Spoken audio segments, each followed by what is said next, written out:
Ready? Go. 3, 2, 1. Welcome back to Plundering Leviathan, where our aim is to reclaim culture's gold for Christ's glory.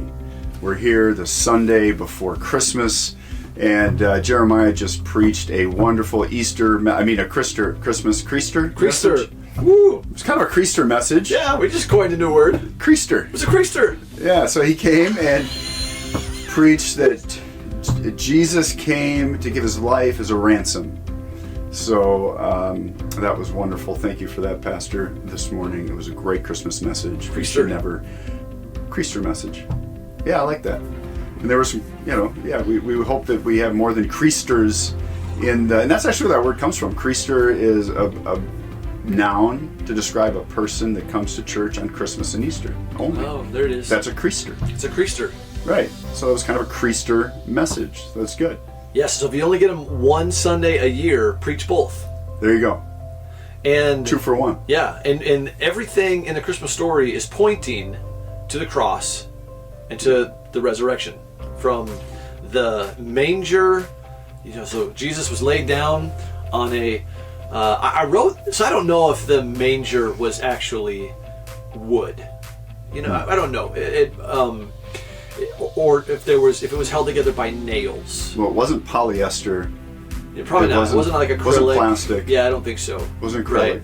Right. Fiberglass. Definitely not fiberglass. Yeah, probably not. It could have been stone. So in Israel, one of the sites where they think here's where Jesus was born. The manger is, if I remember right, is stone of some kind. Regardless, several years ago I wrote some Advent poems, and the line that came to me was, he was laid down on a bed of wood and nails, which is just this beautiful imagery of the cross. He was laid down, so it was pointing to the cross. The swaddling cloths pointing to his death, the myrrh pointing to his burial. Bethlehem, house of bread that would be broken and given, pointing to the cross, ultimately conquering our sin, death, grave, hell, Satan, darkness, shame, and then rising again 3 days later, Easter, resurrection, Creaster. What was that? Creaster. Is that good? That's really good. I love it. Oh man, it was really good. Touched my heart and spoke to my soul. It reminded me of what Christmas is all about. We celebrate the birth of a Savior, and he saved us on that cross. And so, yes. What's the most important event in history? And it's debatable. Is it the birth of our Savior or the death of our Savior? I think the answer is yes. Yes. Thus, a Creaster message. Creaster. Yeah, that was really good. We didn't come talk about that. That wasn't the whole purpose of our getting together this week. This week, we want to talk about... What are we talking about? Your haircut? No, we've already talked about your haircut. Talk about my haircut. You were going to get a haircut. You didn't get a haircut. And I got to say, the beard needs... If there's anybody that can afford some beard oil for our man to get him groomed up, this thing looks like the shaggiest, craziest, wildest, hair going everywhere beard I maybe have ever seen. I was hoping to compliment the grooming of your beard, and it was on point, but it's not. It's actually quite shaggy. Yeah. That's okay though. Yeah. It's fitting. I've been called shaggy before. I found that out today for the first time. Go listen to the message. You can hear and see Jeremiah, a much younger version, beardless mostly. And he had some chops, like some pork chops there. Those were kind of cool. They were stubble. They were in back in when you were a youngster, back in like 2020? What was that? 2018? Stop. Anyway, so we didn't come to talk about beards. We came to talk about, or haircuts. We came to talk about parenting today, specifically to talk about discipline in parenting. And so what kicked this conversation off was a post you put out there on one of your platforms, and you said in this post that essentially parents should not be counting 1, 2, 3, waiting for their children to obey, implying that you should tell your children once to either start something or stop something, and then and expect that to happen, right? And then counting, 1, 2, 3 after the exhortation from the parent is not a good plan or not a good way to parent. And so you got a little bit of pushback. Just to give you, kind of where we come from in our family, we have always counted 1, 2, 3 in our family. Maybe not initially. I don't think when the kids were really little in our home that didn't happen, but that was advice that was given through a book that was read. That's out there. You can go look it up if you want, but there's a book that uses this method of parenting, counting 1, 2, 3, and then after you get to 3, then there's an impending, disciplinary action that's on the horizon. Some consequence takes place when you get to 3. Correct. Yeah, whether that be a timeout, whether that be a spanking. I mean, I suppose it all depends on the severity of the disobedience that's taking place. And probably your view as a parent on what disciplinary actions are appropriate, right? Because there's some parents that are going to say, don't ever inflict bodily pain on your child. Corporal punishment. Yeah, corporal punishment is abuse. Child abuse, and so yeah, whether it be spanking or we should talk about that a little bit, or timeouts or loss of privileges, something would happen when you get to 3. Right. I ask because it's not how I grew up. I grew up in a house where my dad said do it, and his eyes counted to 1, 2, 3 all by themselves, and it was very fast. Start this or stop this, and that was 3, and you either did it or you didn't, and if you didn't, then you got the consequence. So this I don't know what comes after 3 because I didn't grow up that way. So in your house, you would count to 3, and some sort of disciplinary consequence would happen. Right. Okay. Yeah, there would be, and again, it depended on the severity of whatever it is, whatever disobedience was taking place. So the more egregious offenses would then carry a higher penalty or disciplinary action.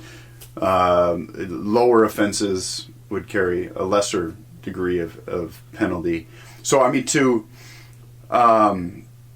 steelman the argument against just expecting immediate obedience. Good. Okay. Yep.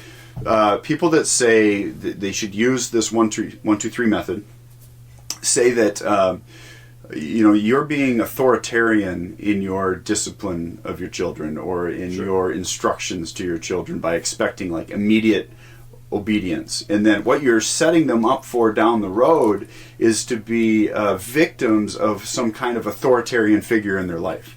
That it's immediate obedience, and that's what they're always expected to give, and that there isn't reasoning with them or talking about what the expectations are.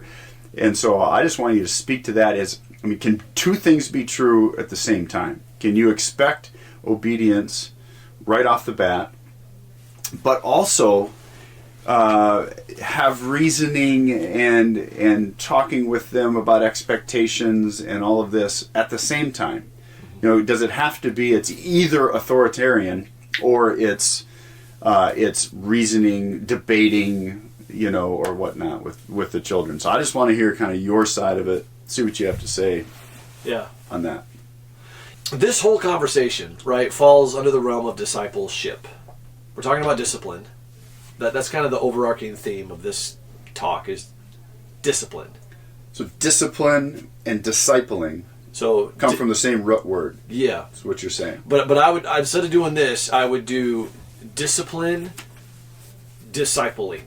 So it's underneath this broader category of discipleship. So we are supposed to be making disciples. That was Jesus' command to the church. His final word in Matthew was, "Go, therefore. I have all authority So on the authority that I have and I am that you have through me, go therefore and make disciples. And so then you parse out what is the process of discipling. Well, part of it, there's a lot of aspects. There's teaching, instructing, there's correcting, and so Paul talks about that in his letter to Timothy, 2 Timothy 3, 16, 17, going into chapter 4, 1 and 2, that Scripture is useful for these kinds of things. And it's all under the category of discipleship, correcting, reproof, all right, instruction in righteousness. And so one of the questions that every parent has to wrestle with is, how does discipline, so this idea of reproof, how does that fit into their God-given call as a disciple maker of their children? Yeah. All right. So you're back in Deuteronomy, where God gives the call that you're to train up your children. Speak of these things. Speak of the glory of God when you're walking and when you're sitting down and when you go to bed. We're to raise our children in the fear and the admonition or the knowledge of the Lord. Okay, and so part of that is discipline, and every parent's got to wrestle with what does that look like. Mm-hmm. All right. Hebrews 12:6. You brought this one up as we were talking about this past week. That the Lord disciplines those that He loves. Yeah. So this isn't just something that we do to our children. It's something that we are reflecting to our children of what God does to us. God disciplines as a father who loves his children. God does that to us. And so we're teaching our children something about God. Right? Right. Yeah. Well, and it's implying that if you're not getting discipline, the inverse would also apply. The evidence of His love is that He disciplines you. That's what it says in Hebrews. And a father, earthly father, that's not disciplining his children probably isn't loving them rightly. If we're going to follow, you bet. If we're going to follow our example that we have from the Lord, it's going to be disciplining our children because we love them. Right. Because that's what He's doing with us. Right. The inverse would be Proverbs 13:24. That if a dad hates his child, then you're going to spare the rod. Spare the rod, yeah. Spoil the child if you spare the rod. So, yeah, the dad, maybe you could read that for us.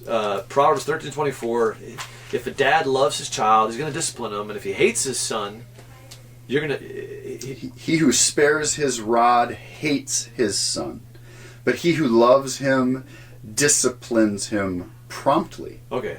All right, so that word actually, that's interesting. So that's from the Hebrew shakar, promptly, which interesting means like the dawn, or the rising, getting up, dawn, and so some translations translate that word diligently. I think the ESV translates it diligently, which is this idea of like consistently. If you're diligent in your morning quiet time with the Lord, it's every morning when you get up, the dawn, you're there. It's just there's this diligence. Or it could be this idea of like quickly, first thing. And so the idea of expecting that your child is going to obey, listen, follow the instructions. I mean, pick whatever word you like. Our culture doesn't like the word obey. They don't like the word authority. So I mean, if you got a better word, okay. But you give some kind of instruction, and this idea of shakar would be if they reject your word, then there's a call in Proverbs to discipline them right away, right? Diligently, promptly, swiftly. Swiftly. Okay. Proverbs 22:15. Hey, how about I just give you a couple from Proverbs? And because I don't have the exact wording. Proverbs, I know the reference, 22:15. Has something to do with... foolishness is bound up in the heart of a child. Whew. The rod of correction will drive it far from him. Drive the foolishness far from him. Okay. Is what it doesn't say that, but it's implied. Yeah, yeah. Foolishness is bound up in the heart of a child. So children, by nature, have a foolish heart. Well, yeah, right. All of us, right? Yeah. David says, I was born in iniquity from my mother's womb, a sinner. I mean, we both have raised children. We know that you don't have to teach them foolishness. They instinctively know how to be foolish or disobedient or troublesome or yes, whatever word you want to use there. Yeah. Yeah. They know what one of the first words they learn. One of the first to learn, no. One of the first words they learn is no. Yep. And they're really good at saying it. Right. Yes. Yep. Go brush your teeth. No. Right. So there's this foolishness, and there's this image of you're chasing away the wolf in the sheep pen with your rod and your staff, they comfort me. So you have a staff that leads and a rod. What's a rod used for? Well, it's for discipline. And the psalmist in 23 says that's a comfort to me. Isn't that crazy? Your rod, which is used for discipline, is a comfort. And in this case, you have this image of taking the rod and chasing the wolf away. That wolf, or that snake, Leviathan, if you will, is bound up in the heart of every single one of us, and a rod, it drives it away. Yeah. Now, we should probably couch at the front end that, and we'll get there when we close, but anything and everything can be abused, right? Yeah, that's right. You can, everything that God designs for good, as sinners, we're so prone to abuse it. Yeah. And so there's a healthy, loving, God-like kind of discipline, and there is a vicious, dark, abusive kind of discipline. Yeah. We want to model God's discipline towards us, which is loving. Yes. It is long-suffering.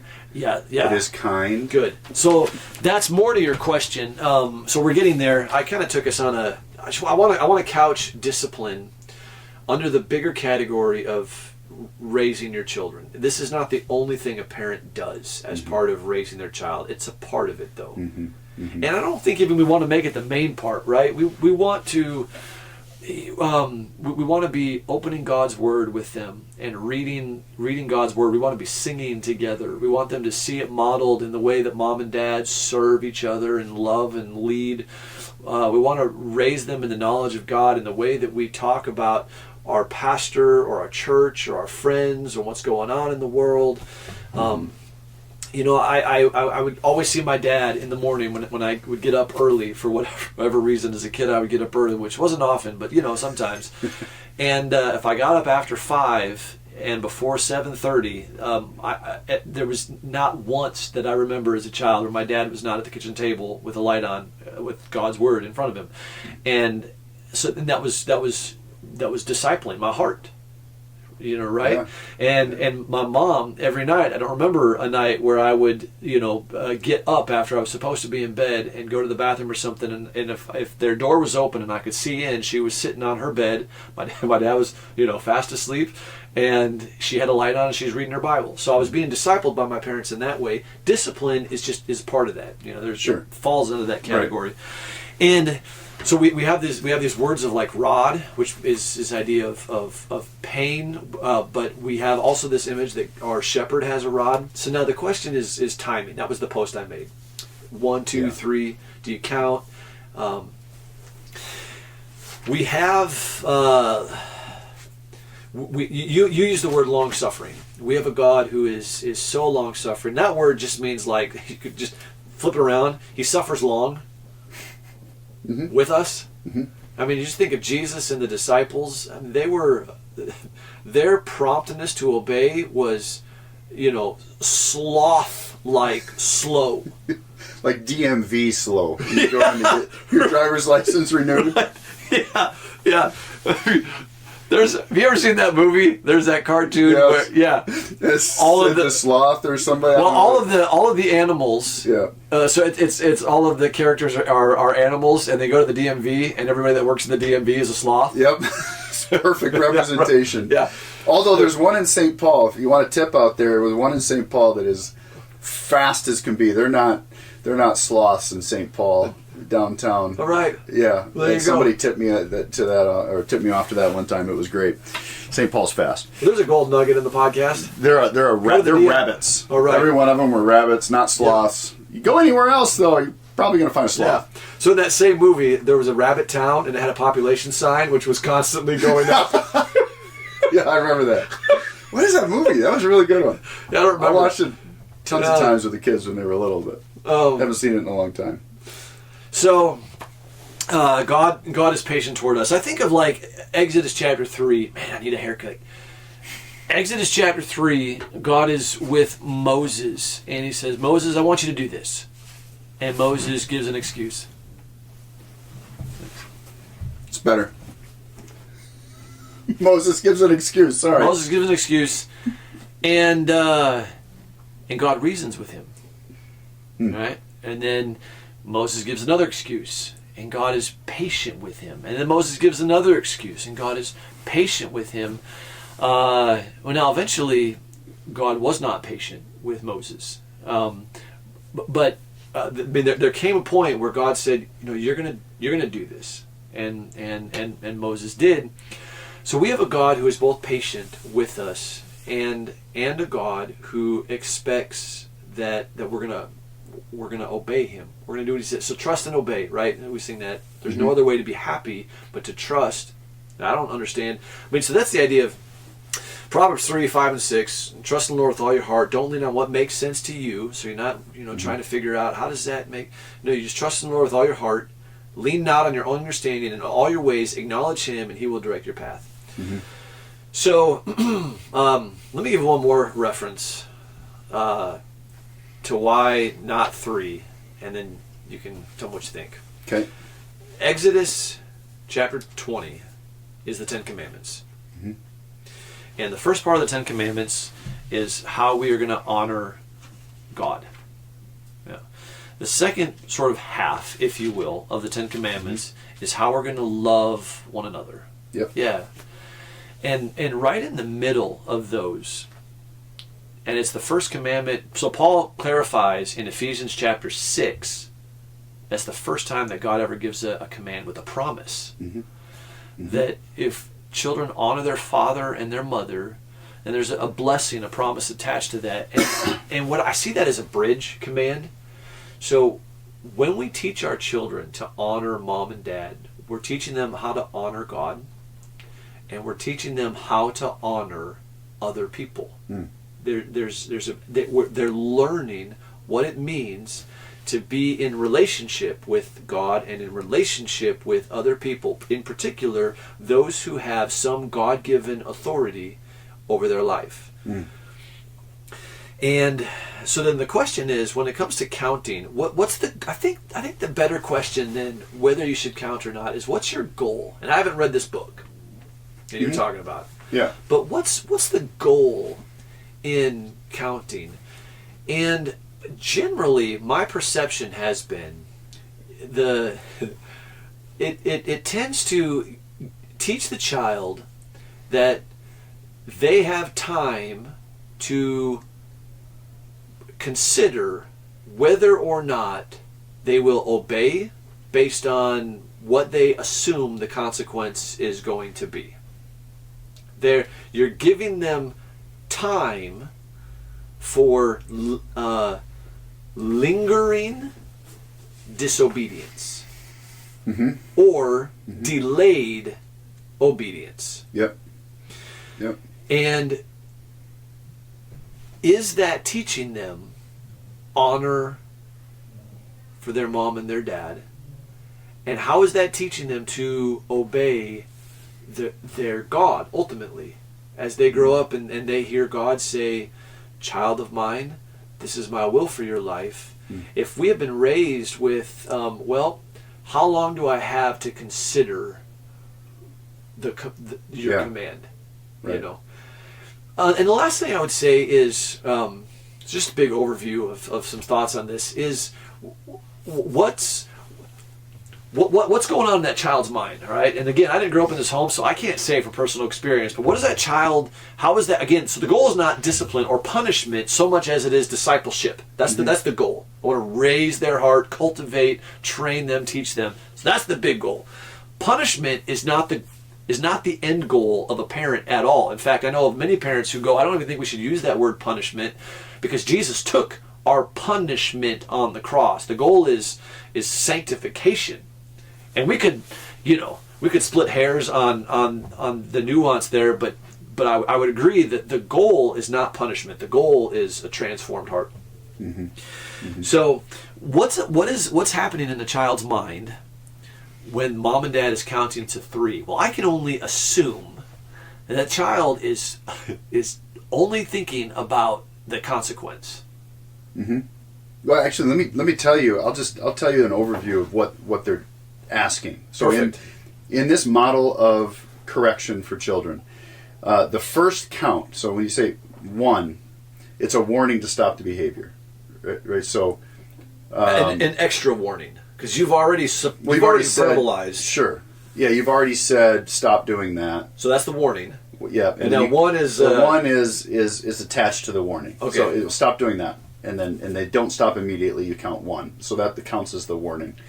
Count 2 is a reminder that the behavior needs to stop, with the consequences looming, or the consequence looming. Right? That's 2. So now it's there's a consequence. This needs to stop, or this will happen. Okay. Count 3, if the behavior continues, a predetermined consequence is applied. For instance, they use the example of a timeout or loss of a privilege. You could certainly add spanking to that if that's in your repertoire of disciplinary action at your home, right? But that is essentially what it is. Count 1, it's a warning. Count 2, it's a reminder to stop with a consequence looming. Count 3, and when you get to 3, then the consequence is applied. Yeah. Whatever predetermined. And I'm assuming that count 2 is where you say, okay, if you don't stop this is going to be the consequence, right? Yeah. Stop that, or you're going to be in timeout for 5 minutes. Stop that, or you're going to receive a loss of your whatever toy that you like, sure, for a period of time. And then that third one is, okay, once you get to 3, you're done. And I've seen parents, they don't want to get to 3. Maybe they haven't even thought about the consequence ahead of time, so they go 2.5. Yeah, right. I was just going to say 2 3/4. Right. So I think do some parents ever get to 3? So I think there's some parents that never ever get to 3. They get to 2, and then I'm warning you, 2, and don't ever get to 3. And those that do get to 3, and then the kids learn eventually, like, nothing happens when we get to 3. There's some parents, look, I don't know, they probably do this really well. And so I'm probably coming across too overly harsh or arrogant, and I've just acknowledged that. I don't think that sounds fine on paper. I don't think that's the way the kid is processing 1, 2, 3. Well, that's one reason for the counting. So my wife is in special education, deals with a lot of children with developmental disabilities. And so their processing speed is a lot slower. Yeah. Children in general process information at a slower rate than adults. Yeah. So one of the reasons that people would say you should do the counting is to give them time to process what it is that you're telling them to do or not to do. Yeah. And because of their processing speed is slower, the counting allows them to think about it and decide volitionally to stop or start a behavior. Maybe maybe it was you told them to go clean their room. Right. Yep. And they kept playing with their toys, and so you're like, 1, okay, yeah, go clean your room, or this is going to happen. 2, and then yet they don't go at 3. So that's giving them time to process how much do I want to go clean how much do I want to stop doing what I'm doing and go clean my room, because this is now looming. And so that would be one excuse. Or not excuse, sorry, but one reason. Yeah, argument for counting. One argument for counting. Yep. And you're doing it. The book would say, you're not going to do this with emotion or outburst. Right. I mean, it's supposed to be level-headed. Yep. Reasonable, and either way, whether you count to 1, 2, 3, or whether you expect obedience promptly, you're not going to be you should not be yelling, or there should not be outbursts. Yes. There's certainly times that you need to be, be more authoritative with your voice. Yes. Yep. As we see God throughout the Old Testament and God incarnate in the New Testament, that there were times he was patient, and there were times when he raised his voice. Yeah. And let's face it, I mean, there are times when children need to obey immediately. Listen, if your kid is walking down the sidewalk and they're about to cross the road and there's a car coming, right now we should be holding hands with kids that are small to where that would be a fear. But let's face it, sometimes in different contexts, there's a time when that kid's about to cross the road, and when you yell stop, you would expect immediate obedience for the sake time. of your child, for the sake of your child's life. Stop. It has nothing to do with an arrogant, egotistical, authority-hungry parent wanting the gratification of their child's immediate obedience. It's in this instance, it's for the child's sake, his well-being, her well-being. They don't get. But now, if they have been trained in delayed obedience, that there is time to consider what mom and dad have said. I heard a story. The story that I was told was a missionary when I was being taught this as a young boy, of a missionary child who was out playing some country outside of the United States. The snake in the tree story? Right. This is the same story that we would tell. Yeah. And the boy's playing under the child's playing under the tree, and the snake's coming down, and the parent says, child, come here now. And there's no time to deliberate. And the child came because he had been taught. My parent tells me to come, and they have reason. I don't know what those reasons are, but I trust. And they couldn't verbalize all of this. But the child comes, once in safety, the parent turns the child around and says, "Look, that's why I called you. That snake is right there." That's right. You're saving their life. It's not because you want authority over them for your own whatever, your own purposes, or it's because you love your child and you want what's best for them. Yes. And what they're doing is putting themselves in danger. Or just being disobedient. I mean, period. I mean, they want to keep playing. They're selfish and they're playing, and they don't want to stop doing it, and so they don't want to go clean the room, and they're just going to say no. I mean, and that's the other thing that my wife would often say in the home is: are they being childish, or are they being disobedient? Sure. Or there's another word there. I mean, is this childishness that we're talking about in this instance, or is this, disobedience? Yeah, and willful disobedience. I think it's a really, really important question to ask. Is this disobedience, or is this a little boy being a little boy? And that doesn't mean that you just sweep stuff under the rug because they're a child, or they're a boy, or they're a girl, or whatever. But it does, I think it's really important to help you. I think it's really wise of your wife to help you process, how do I deal with this? Is this volitional, willful rebellion? Or is this a child doing what children do, and it needs to be addressed and needs to be corrected, but it's going to look different, and I'm going to approach the situation differently. I think, so you could give it examples, and examples have a certain amount of weight, but not a ton. My dad is a pastor, and so I grew up in a pastor's home, and if I was goofing off during, like, say, a Sunday worship gathering, You didn't goof off. Oh man, I took the bulletins and made paper airplanes, and I would fly them across the sanctuary as my dad was preaching. Because Did you preach? Did your dad preach as long as you did? No. He was constrained, not because he can't, but he was constrained to 25 minutes, half an hour tops with the churches he was at. And I remember... So half as long as you do. Yeah, half as long. And sometimes a third as long as you do. Right. When you go over an hour. Okay, yep. I know. Yeah. That's not... We're not... The point is... I remember making paper airplanes one time and, flying it across. And my dad was able to... We made eye contact, and he just looked at me. And that was it. I mean, it was that long. Didn't say a word. But I was done flying airplanes. Because I knew what that meant. He had given me a command with his eyes, and all of that counting had already, taken place. He didn't have the luxury of lingering over the why. Sure.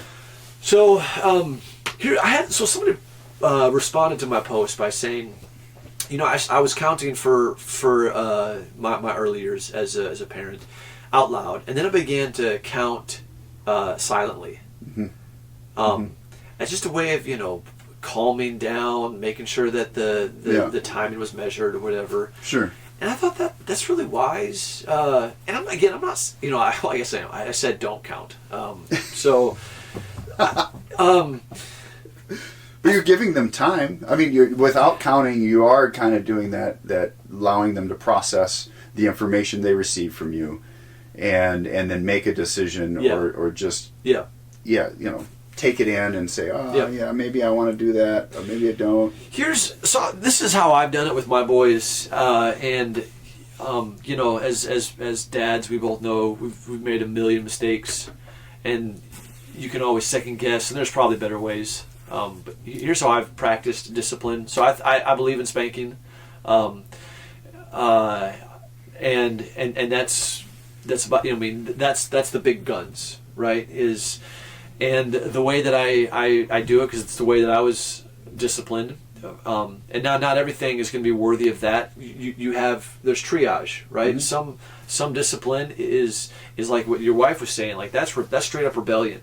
That is a darkness that's at work, and it needs a different kind of discipline than this other kind of correction, But it's measured. Like you're never gonna break skin. You're never gonna overdo it. You're never gonna do it when you're angry. You're gonna wait until the emotions are. Don't discipline your child when emotions are high. Mm-hmm. For your sake, give yourself a minute. Mm-hmm. Tell them to go to your room, and you'll be there when you're ready, so that you can come in and you can explain to them. Here's why. You sandwich it with love. So I spanked all my kids. In fact, we adopted our oldest three, and we weren't allowed to. And so as we were getting close to adoption, we sat down one time, and I told them, hey, one of the joys of you guys being adopted is your mom and dad are going to be able to spank you. And we talked about how other families... That doesn't sound like a joy, Dad. Right. But we talked about how other families in our church use that form of discipline to the kids that they looked up to. Like there was older kids than them that they admired. And we said this is how they discipline in their home, and here's why. And so we had a big conversation about spanking before we adopted them as one of the I don't know if I used the word joy. I probably didn't. But one of the beautiful things about how, and we tied it back to how God disciplines us, but you do that with love. You start by saying, son, I love you, and I care about your heart, I care about your soul, I care about your future. And then so we would, in this case, we would, when we would spank them, you do the predetermined number that is not even getting close to the line of abuse, right? You just want to stay so far away from that. And then when you're done, here's some of the most precious moments as I look back is when we're done, especially as a little guy, there's usually tears. And truthfully, Dad has tears usually. Mm-hmm. Mm-hmm. And we hug, and I tell them again, I love you. And to hear them respond with, I love you, Dad. Like they don't like it, but they know. Mm-hmm. When I was in college, I wrote my dad a letter my freshman year, and I said, Dad, thanks for spanking me when I was little. Like And we see evidence in the culture all around us of what happens when kids aren't disciplined properly. Yeah. Whether it be through excessive discipline. I see parents that grab their kids up by the arm and yank them and spank them out of anger right there on the spot, wherever we're in public and they do it. Right. That's not good.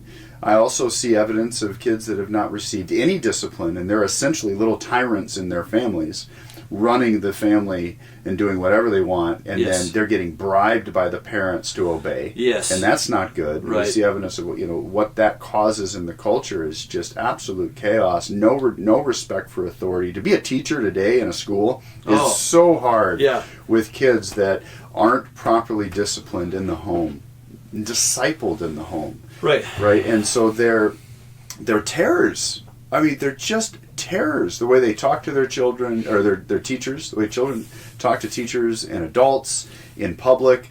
And they're talking to their parents that way at home. Oh, you 100%. And also that the parents are, they have no clue how to parent the way Christian parenting looks. And, when something that I learned early on is that we need boundaries. Yeah. As human beings. We need to have properly defined boundaries. You mentioned, the 10 Commandments. The 10 Commandments are so loving because they're moral boundaries for us to know how we're supposed to operate in this world that God designed. And so for our children, we're going to model that, and we're going to set up boundaries for them so they feel safe. Yes. If children are just allowed to just do whatever they want, they actually are more fearful, more anxious, more depressed. But when they have boundaries, they know that their parents have set up and that the parents are going to stand on.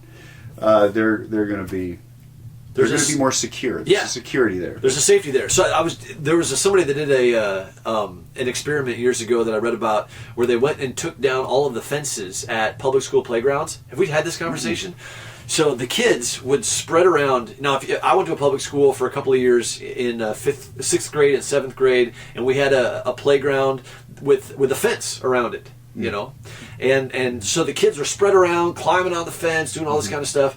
Well, they went to a number of schools, and they took down the playground fence, and the kids all played at the center of the playground. And they put the fence back up. And then the kids spread out everywhere again. And one of the conclusions that they came to with this experiment was kids push the boundaries because they want to know that they're there. Yeah. They feel safe when they know there's the boundary. I can feel it. I can touch it. I can't go beyond that.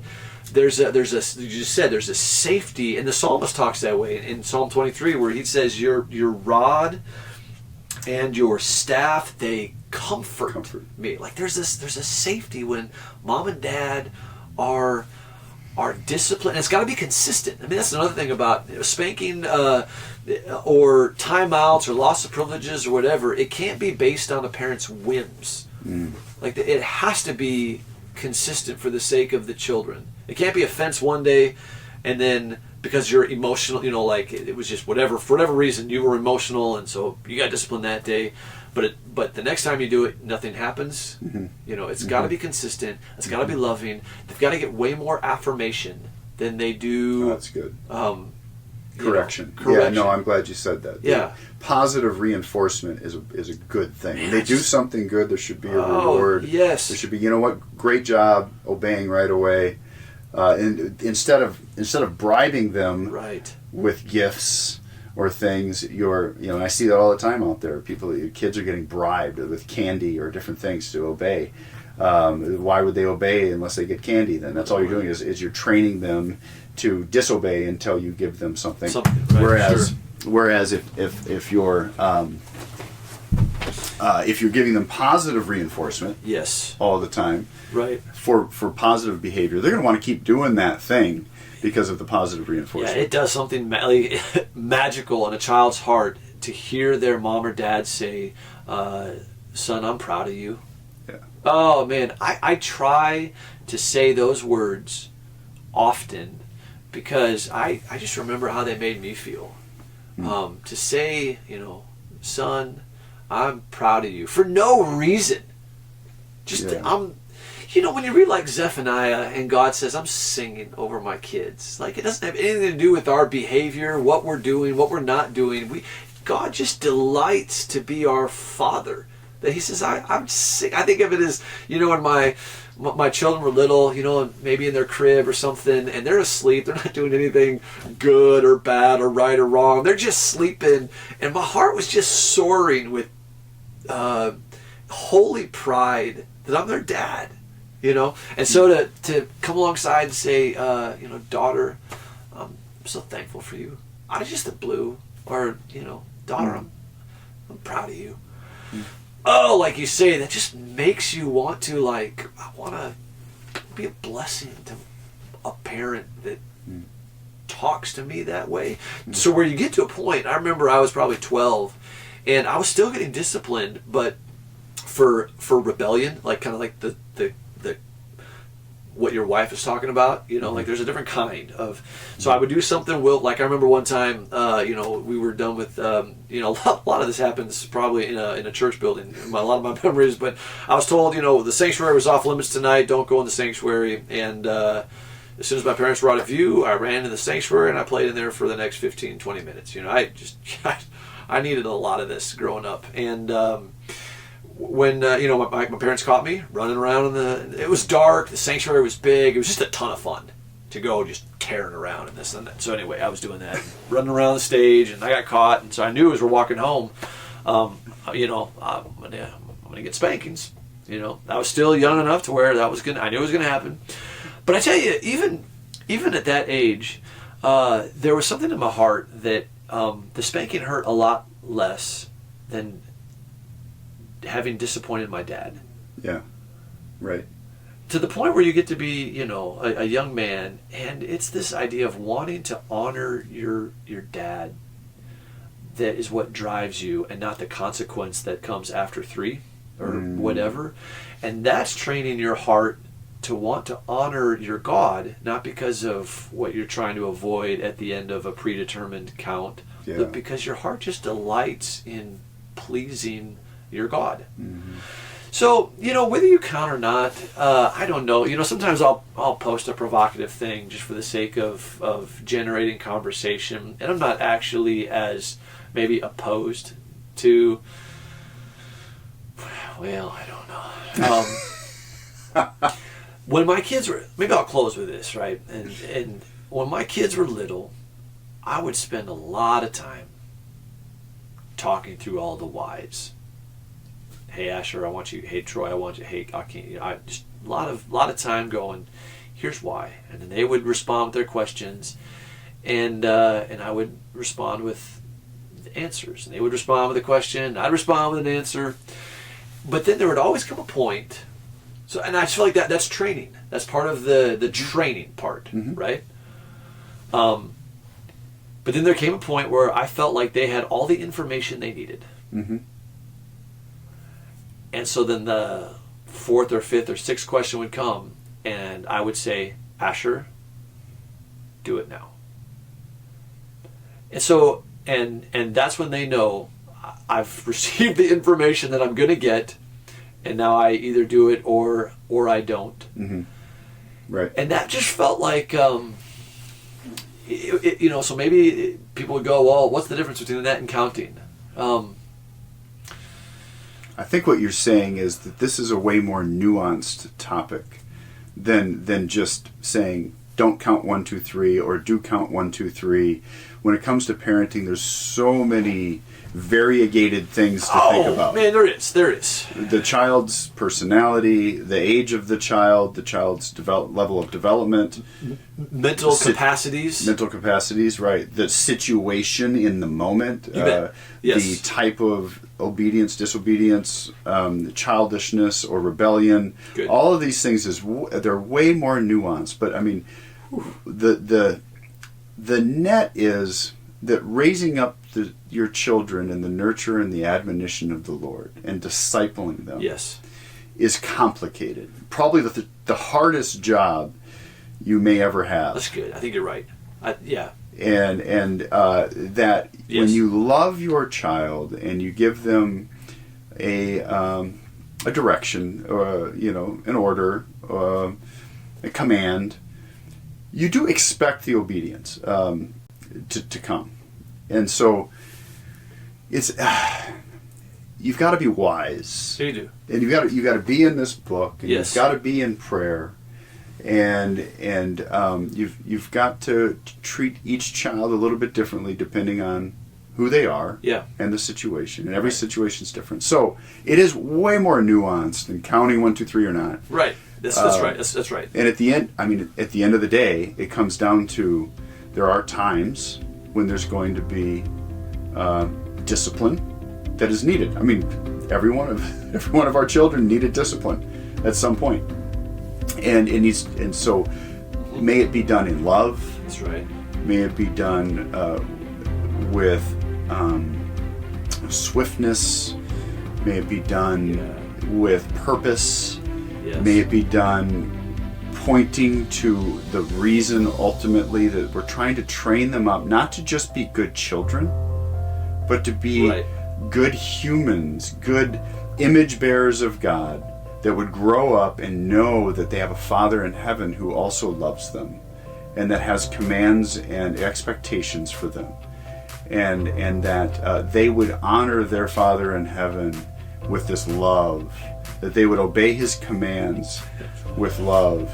And so you're training all of this up in your child. That's good. As you go, right? And Yep. so I think there's room for us to have these kinds of discussions. Yeah. Or not. Our children are all over 18 years old now, so we don't have this problem to think Yeah. about anymore, but there's people out there that do. And so I would just, Yep. I guess I would, yeah. I mean, that's how I would sum up. I can't add to that, brother. I think that's so good. The call is to raise them up to be joyful followers of Jesus. And because God loves them and wants what's best for his children, part of how he trains us is discipline. Yeah. And That's right. so as divine image bearers, called by God with the hardest, most glorious task in the world of raising children, raising divine image bearers, part of how we're going to reflect God is by wisely, consistently, lovingly, at the appropriate time and with the appropriate measure, disciplining, reproofing. Sure. It's a word. All right.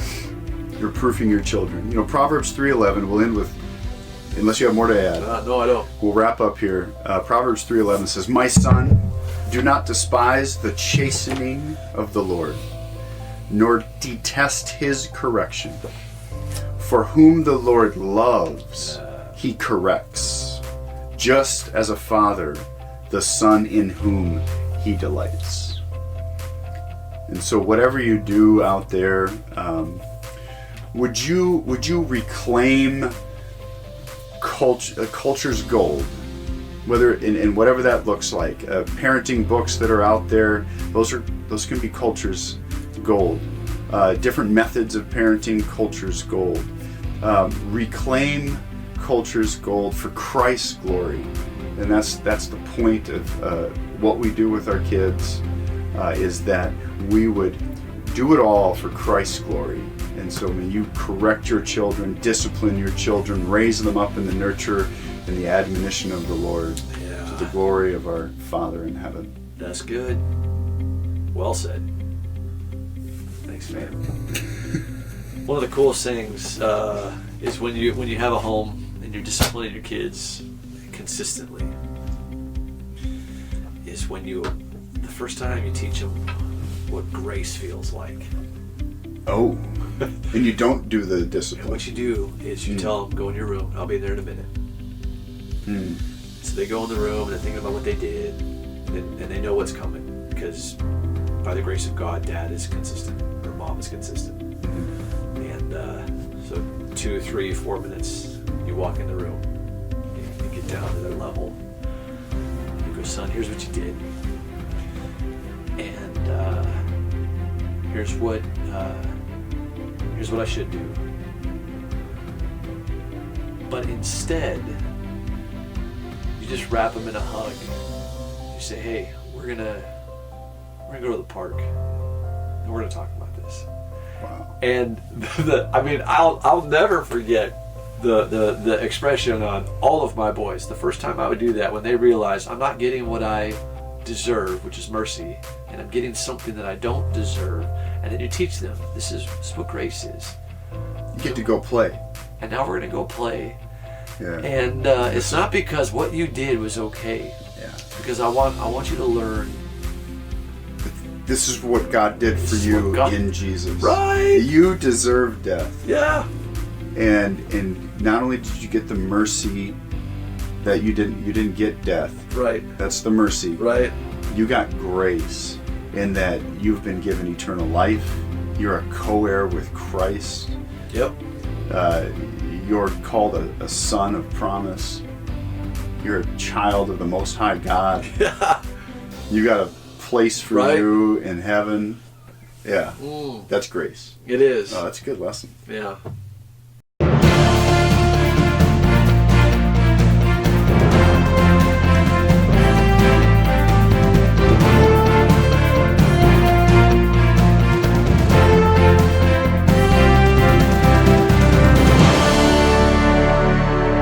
I see you didn't get a haircut. No, this week. Maybe. I shaved.